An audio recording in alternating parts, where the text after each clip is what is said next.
এই তো চলে এসেছি। স্যার, এই যে আমার ওয়াইফ। তুমি তুমি এখানে কি করছো? এই, তুমি ওনাকে স্যার বলছো কেন? তুমি স্যারের সাথে এইভাবে ব্যবহার করছো কেন? থামুন মিস্টার সাইমন, আপনার স্ত্রীর সাথে আমার পুরনো কিছু হিসাব নিকাশ আছে। উনি আমার একসময়কার প্রিয়তমা প্রেমিকা ছিল। কি বলেছে মনে করে তোমার? আমি বেকার, আমি দরিদ্র, আমার কোনো টাকা পয়সা নেই, আমার ভবিষ্যৎ অন্ধকার, আমার মতো ছেলেকে বিয়ে করা যায় না, আমাকে বিয়ে করলে তুমি ভুল করবে।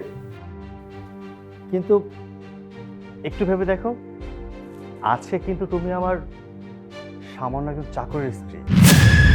দেখো, তুমি কিন্তু আমার হাজবেন্ডকে অপমান করছো। অপমান? আমি তোমার হাজবেন্ডকে চাকর বলাতে তুমি অপমানিত হচ্ছ? আরে তোমার হাজবেন্ড আমার এখানে চাকরি করে, তাই আমি চাকর বলেছি, তাতেই তোমার অপমান বোধ হচ্ছে? তুমি কি চিন্তা করে দেখো তো, সেদিন তুমি আমাকে কতটা অপমান করেছিলে। সরি, আমার লেট হয়ে গেল। তোমার তো লেট বরাবরই হয়, তুমি আবার ঠিক সময় মতো আসলে কিভাবে? আসলে একটা টিউশনি ছিল তো। হয়েছে, পুরনো কথা আমি আর শুনতে যাচ্ছি না। শোনো, তোমার সাথে আজকে কথা বলার মতো সময় আমার নেই। আমি তোমাকে লাস্ট একটা কথা বলতে এসেছি। তোমার সাথে আমি আর রিলেশনটা কন্টিনিউ রাখতে পারবো না। হোয়াট? তুমি কি বলছো? মানে আমাদের এতদিনের রিলেশন, আর তুমি হুট করে বললে যে রিলেশন কন্টিনিউ করতে পারছো না, মানে কি? মানে বুঝতে পারছো না? তোমাকে আমি অনেক দিন সময় দিয়েছি যে তুমি একটা ভালো জব নাও। না, তুমি জব পাচ্ছ না, তোমার এই সমস্যা ওই সমস্যা, তোমার ফ্যামিলি। ওকে ফাইন, তুমি তোমার ফ্যামিলি নিয়ে থাকো। তুমি তো আমার কথা কখনো ভাবোনি। তোমার ফ্যামিলি নিয়ে ভেবেছো, থাকো তুমি তোমার ফ্যামিলি নিয়ে। আমিও না হয় আমার ভবিষ্যৎটা ভাবি। বাবা আমার বিয়ে ঠিক করেছে। তবে হ্যাঁ, সে কিন্তু তোমার মতো বেকার না। সে অনেক বড় একটা অফিসে জব করে, তার অনেক ভালো পজিশন, সে বড় লোক বাবা মায়ের ছেলে। তোমার সাথে থেকে আমি আমার নিজের ভবিষ্যৎ নষ্ট করতে পারবো না। আমার একটা ভবিষ্যৎ আছে।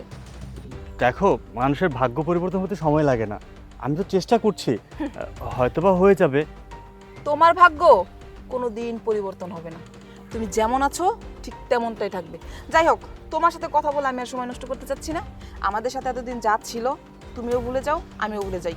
দেখো বৃষ্টি, আমি আমি সত্যি বিশ্বাস করতে পারছি না, তুমি আমার সাথে ফান করছো না তো? আমাকে দেখে কি তোমার মনে হচ্ছে যে আমি তোমার সাথে ফান করছি? আমি তো তোমাকে বললাম যে আমার বিয়ে ঠিক হয়ে গেছে, আর আমি আমার বাবা মার পছন্দ মতোই বিয়ে করব। আসি। বৃষ্টি Bye. প্লিজ, একটু একটু ধরে ধরো প্লিজ। বৃষ্টি, দেখো, প্রত্যেকটা মেয়েই চায় তার ভবিষ্যৎ অনেক উজ্জ্বল হোক। আর তুমি কি কখনো দেখেছো কোনো মেয়ে কোনো বেকার ছেলেকে বিয়ে করেছে? করেনি। আমার একটা ভবিষ্যৎ ছিল, তুমি তখন কোনো চাকরি বাকরি করতে না। আমি তোমাকে অনেক দিন সময় দিয়েছি চাকরি করার, বাট তুমি তখন আমার বিষয়টা নিয়ে গুরুত্বই দাওনি। আমার কি করার ছিল? আমিও পরিস্থিতির শিকার। আমার বাবা মা আমাকে বিয়ে দিয়ে দিয়েছে। এখানে তুমি আমাকে দোষারোপ করতে পারো না। হ্যাঁ, তুমি ঠিকই বলেছ, প্রত্যেকটা মেয়েই তার ভবিষ্যৎ ভালো চায়, ভালো থাকতে চায়, ভালো পড়তে চায়, ভালো সুন্দর একটা জীবন চায়। কিন্তু দেখো, আমি এখনো পর্যন্ত আমার সেই প্রিয় মানুষটার, ভালোবাসা মানুষটার অপেক্ষা করি। আমি আমি দীর্ঘদিন অপেক্ষায় ছিলাম, সে কোনো একদিন হয়তো আমার কাছে ফিরে আসবে। আমি কোনো একদিন তাকে প্রশ্ন করব, সে কি এতটুকু অপেক্ষা করতে পারতো না আমার জন্য? বৌমা, একটা মানুষ যদি আরেকটা মানুষকে মন থেকে ভালোবাসে না, তাহলে শেষ পর্যন্ত তার জন্য অপেক্ষা করা উচিত। আরে ছেড়ে চলে যাওয়াকে ভালোবাসা বলে না। আন্টি, আপনি ঠিক বলেছেন। আমি চেয়েছিলাম ভালোবেসে আমাদের জীবনটা সুন্দর করে গড়তে, কিন্তু দেখুন, সব কিছু ঠিক হওয়ার আগেই না সে আমাকে ছেড়ে চলে গিয়েছে। দেখো, ওই সময় যে পরিস্থিতি ছিল, আমার যেটা ভালো মনে হয়েছে আমি ঠিক সেটাই করেছি। মানছি তুমি এখন অনেক ধনী হয়ে গিয়েছো, বাট আমি আমার হাজবেন্ডকে নিয়ে অনেক ভালো আছি, অনেক সুখে আছি। কই, তুমি তোমার অতীতের সম্পর্কে তো আমাকে কিছু বলোনি। কি বলবো? এইসব অতীত কি বলা যায়? কারো কাছে স্বীকার করা যায়?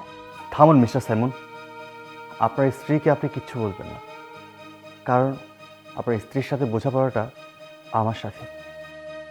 আমি নিশ্চিত যে আপনি খুব সুখে আছেন, খুব ভালো আছেন, সেটা আপনাকে দেখেই বোঝা যাচ্ছে। কিন্তু কি জানেন, আপনার সেদিনে সেই ছেড়ে আসাটা আমাকে অনেক পাল্টে দিয়েছে। আমি অনেক বদলে গেছি। আজকে আমি আমার এই জায়গাটায় আসতে পেরেছি। আজকে আমি এদেশের 10 জন বিজনেসম্যানের মধ্যে আমি একজন। আমি আমি আমার জায়গায় ঠিকই চলে এসেছি। আমি সফল। ভেতরটাতে যাকে স্থান দিয়েছিলাম না, সে মানুষটাই নেই। ভালো থাকবেন সবাই।